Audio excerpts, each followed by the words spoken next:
Hello, BookTube, and this is my first video for Horror Mayhem. It's a month of reading horror. It's an event started by the Bookish Bryants, and I'm one of the co-hosts of many. I will leave a complete list down at the bottom.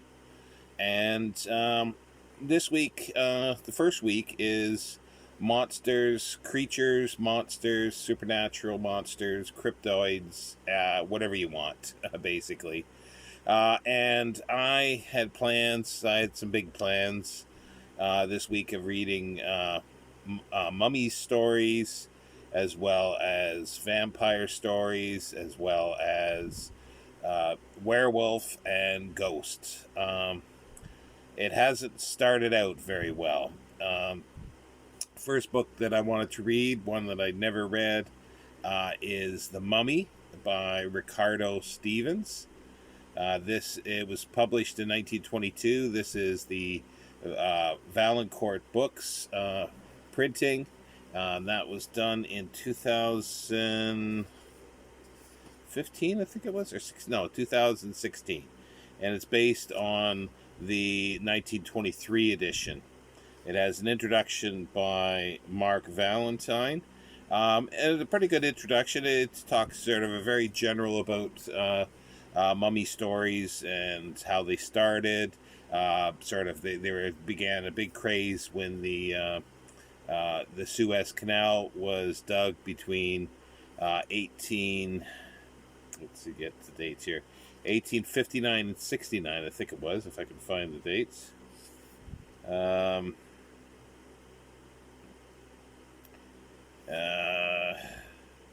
I can't seem to see it here, but I think it's around that time, 1859 to 69, and because it was printed in 1923 to sort of cash in or try to cash in on the Egyptian craze with the Tutankhamun opening in just a few years before by Howard Carter.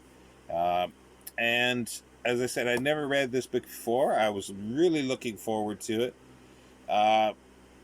Mark Valentine praises it heavily, but he also praises Arthur Machen, and he's an author I don't really care for, nor do I care for this one. It's not really a mummy story per se. There's no supernatural mummy in here. It's a murder mystery, and it's short. It's 232 pages in this edition, but it felt like it was 3,000 pages long. The author, just very stilted writing. He's trying to be clever and, it's like, get on with it. Like, all this trivia going into things that really don't have a place that I could see.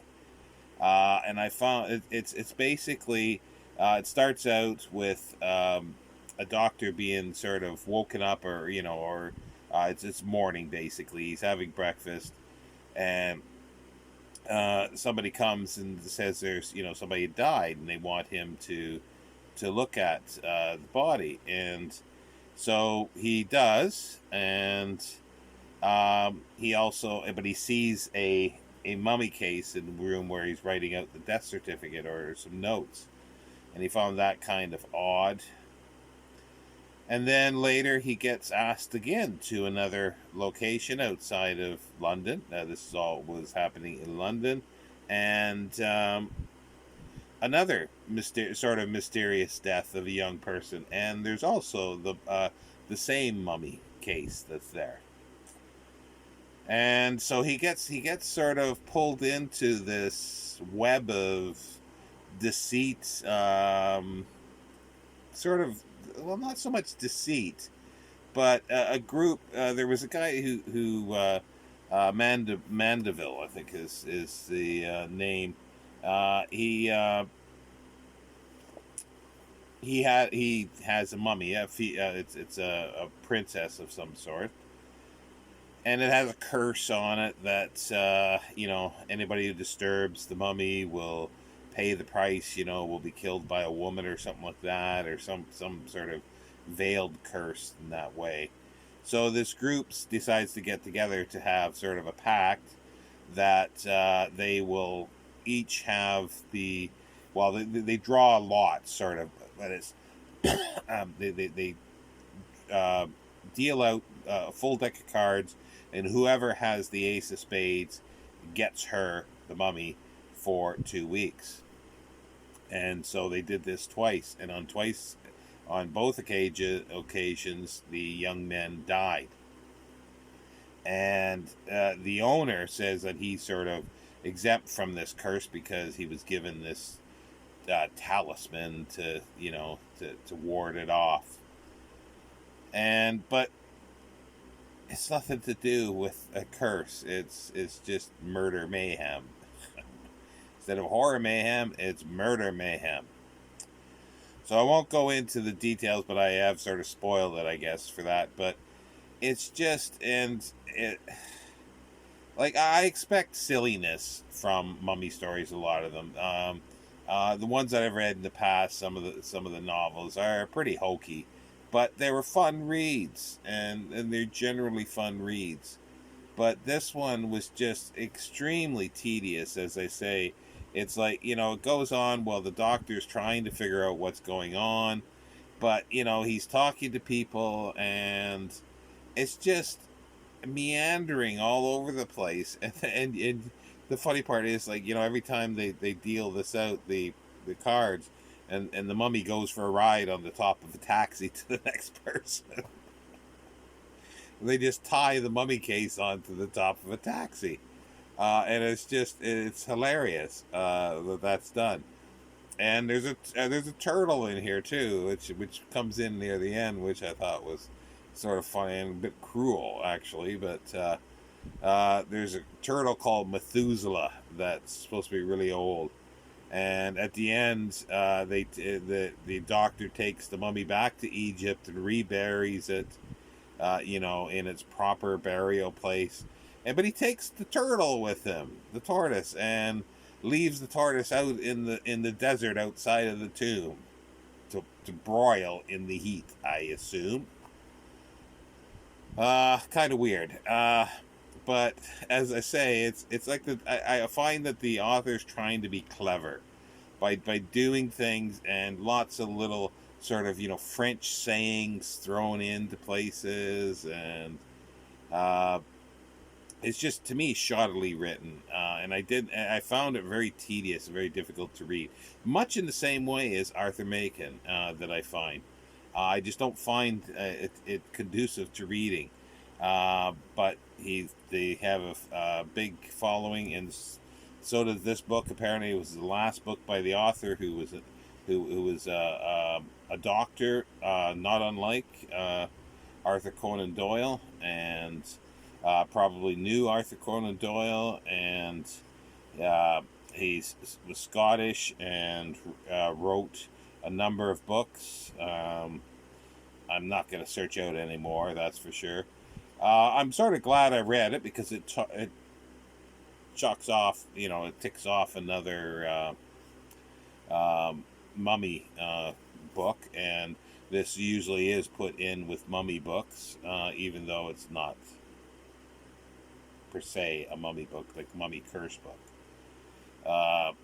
And yeah, so it's, like I say, I don't know. I would say, if you're interested in sort of early mysteries, around this time, 1912, murder mysteries, if you read it with that in as a thought, like about halfway through, less than halfway through, I realized this can't be a